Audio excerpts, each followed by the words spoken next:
Hello and welcome to the Ministry of Gaming's briefing. My name's Runs and I'll be presenting for today.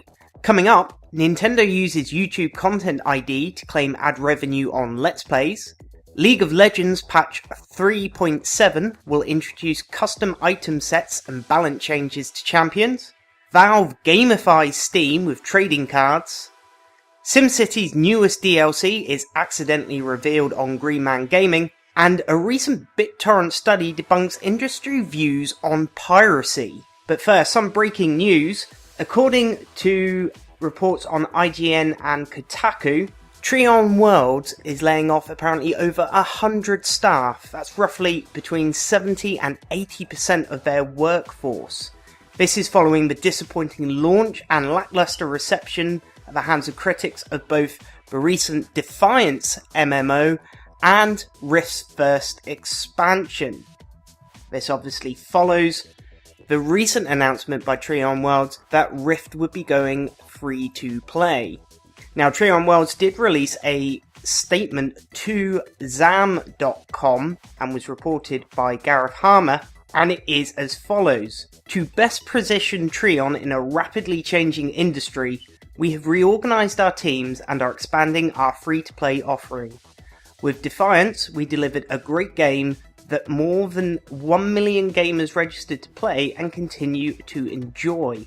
As we progress from launch to ongoing development of the game, we are adjusting our staffing levels to deliver new content and improved features. Rift and other titles in development were unaffected by these changes. We are very much looking forward to the free-to-play release of Rift, and are excited by the other new titles currently in development. Now, obviously that's a very public sounding restructuring statement. However, it's unusual for a company to lay off that number of workers, particularly if the percentage of their workforce is actually accurate. And it doesn't bode particularly well for their current MMO titles. Obviously, we'll hear more about that, no doubt, in the coming week as more details emerge. In a move which could only be politely referred to as a tad unpopular, Nintendo has partnered with YouTube and registered their content copyright in the YouTube database, allowing Nintendo to claim the ad revenue on content match videos. The move first came to light when YouTube Let's Player Zach Scott noticed the content match claims on his videos. Zach has a number of popular Let's Plays videos of Nintendo titles, some of which have over 300,000 views. The new policy was also confirmed from several Reddit contributors who received the same content match notifications. A significant number of notable YouTube Let's Players, Zach Scott included, have stated that they will no longer produce any Nintendo-related content, some stating that the risk of copyright strikes was too great, and others simply refusing to provide free marketing for Nintendo whilst it claims ad revenue for their efforts. So far, the Content ID match appears to be specifically targeting Let's Players, as it only registers against content over a certain length, that length being undisclosed of course, meaning that many reviewers and game journalists should remain unaffected provided clips are kept short. After all, claiming Let's Players' work is fine, but Nintendo can ill afford to upset legitimate games journalists. Several indie developers spoke out against Nintendo's decision, including Mike Bithell, creator of Thomas Was Alone, and Minecraft creator Notch. Both credit YouTube's Let's Players and game commentators as significant factors in the success of their titles.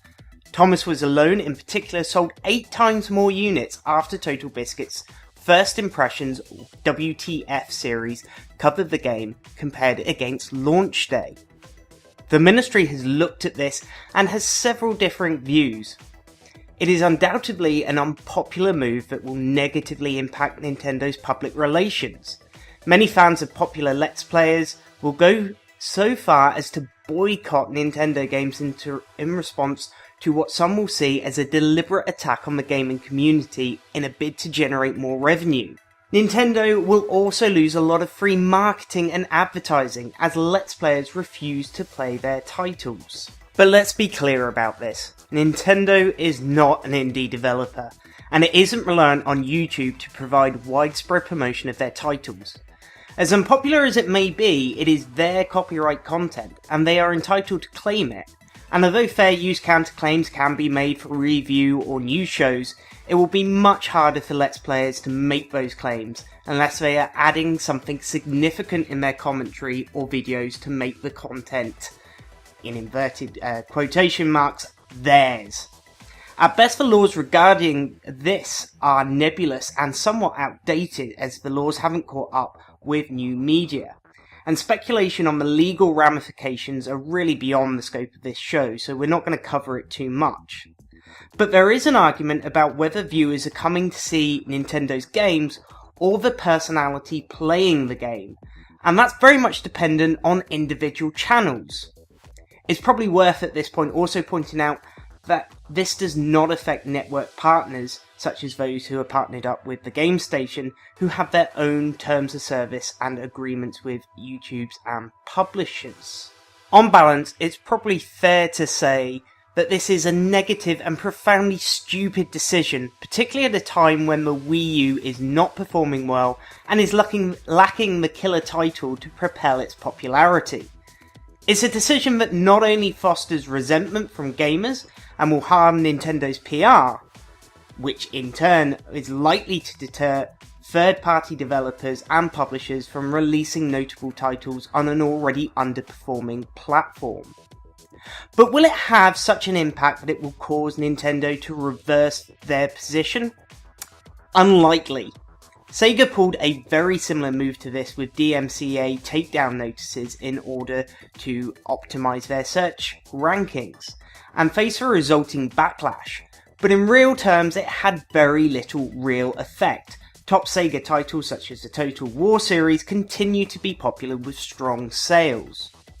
Plus, this is not the first stupid mistake that Nintendo has made. Remember the planned CD edition for the Super Nintendo? No? Well, that's because Nintendo reneged on a deal with Sony, and Sony then took the design and made the PlayStation 1, ultimately heralding Nintendo's end as the king of console gaming. If Nintendo can bounce back from a mistake like that, then this is unlikely to be the straw that broke the camel's back. For a more in-depth discussion on this subject, I would wholeheartedly advise watching TotalBiscuit's content patch addressing this story directly. A link will be in the description below. In the latest patch preview for League of Legends, Riot has revealed the introduction of a popularly requested feature, namely custom item sets. Patch 3.7 will see the addition of a new interface into the summoner profile of PvPnet, allowing summoners to create custom item builds. What this means is that the builds will then appear in the recommended items tab of the item shop in-game.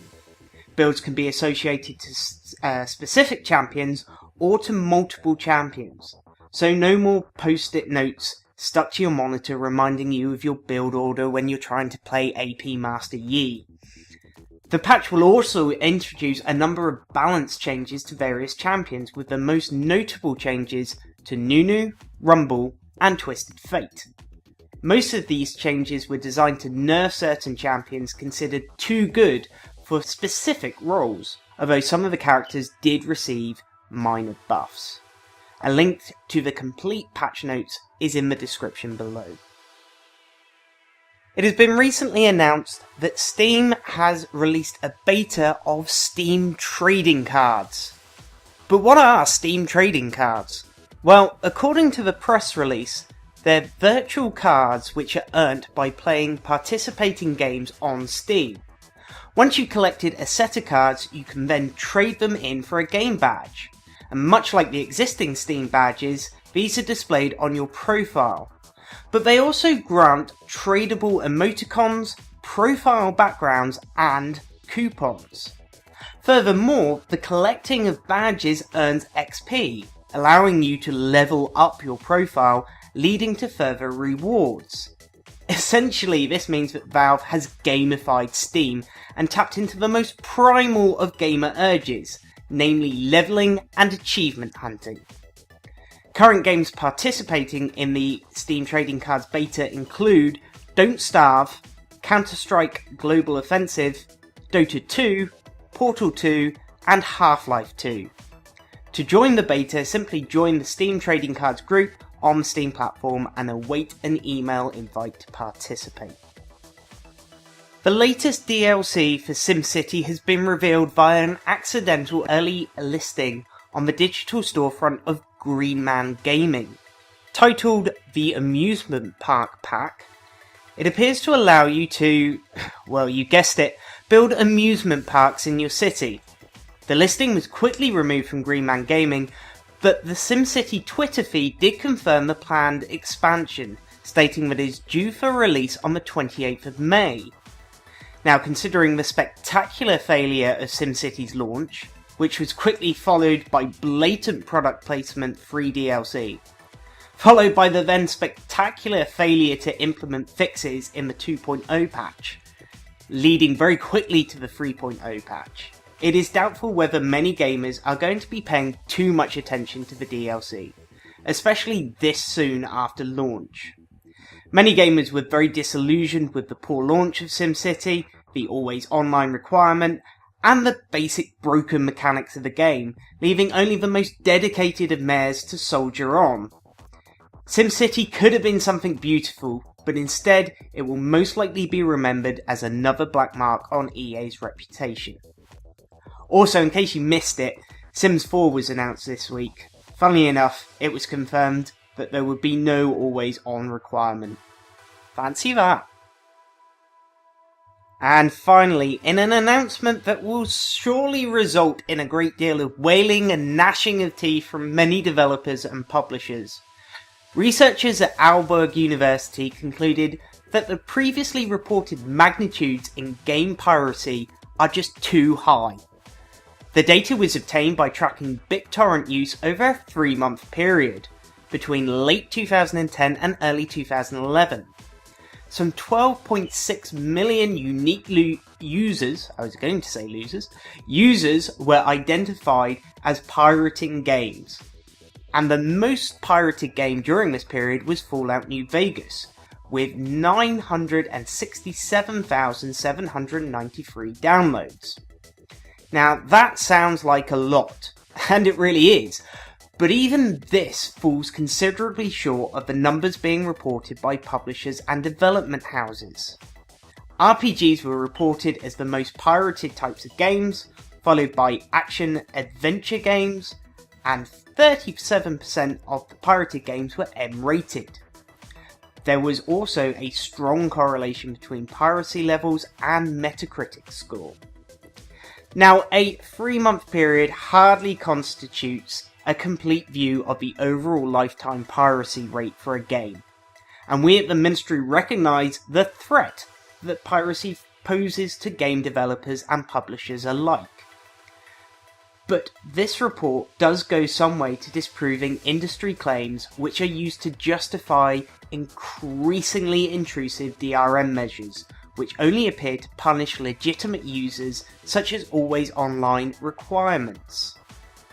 Furthermore, it is a fallacy to conclude that each illegal download constitutes a lost sale. Most people who pirate a game never had any intention of purchasing it in the first place, regardless whether or not it was available on BitTorrent.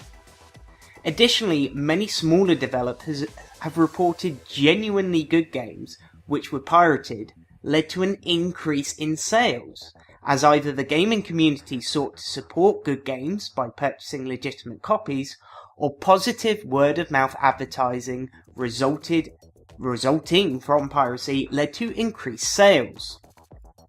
Now, the Ministry does not condone piracy. You are stealing property when you pirate a game. But it is about high time that the false facts about piracy stop being peddled by the industry in order to justify DRM efforts. And maybe the industry needs to look towards a new strategy, such as the deliberate release of a broken version of a game to BitTorrent sites. Now, we saw this tactic being used by Game Dev Tycoon. It's a strategy that does have its risks due to negative publicity associated with a broken game, even if that was deliberate. word of mouth spreads fast amongst the gaming community. It did work for Game Dev Tycoon purely because they publicised what they had done and it was a popular interest story amongst gaming journalists. But much as the music industry adopted a much larger digital distribution system and increased digital distribution for TV and film has also helped combat piracy, perhaps it is high time the games industry led the way in adapting with a new strategy which doesn't punish purchasing customers. And perhaps further studies such as this can go some way towards helping the industry identify what it needs to do. Well, that pretty much wraps everything up.